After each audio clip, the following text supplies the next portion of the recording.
High বন্ধুরা, এই দেখো তোমরা আমি আজকে কী রান্নাবান্না করেছি তোমাদের সামনে নিয়ে হাজির হয়েছি। তোমরা আমার রান্নাবান্না দেখতে ভালোবাসো, আর আজ রাত 11টার সময় আমি লাইভে থাকবো।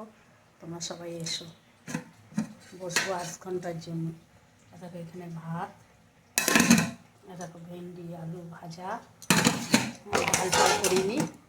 এইটা হচ্ছে মাছের ঝোল, কাতলা মাছ আলু দিয়ে পাতলা করে জিরে পেঁয়াজ লঙ্কা দিয়ে ধনেপাতা দিয়ে টমেটো দিয়ে কাঁচা লঙ্কা দিয়ে ঝোল।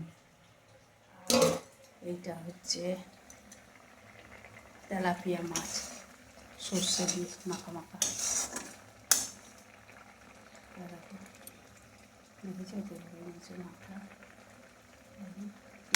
আছে, এটা সর্ষে দিয়ে ঝাল দেওয়া করেছি। কেমন হয়েছে জানাবে, ভালো লাগলে প্রচুর প্রচুর লাইক শেয়ার কমেন্ট করো, শেয়ার করে দিও। তাহলে টাটা, বাই বাই, সেই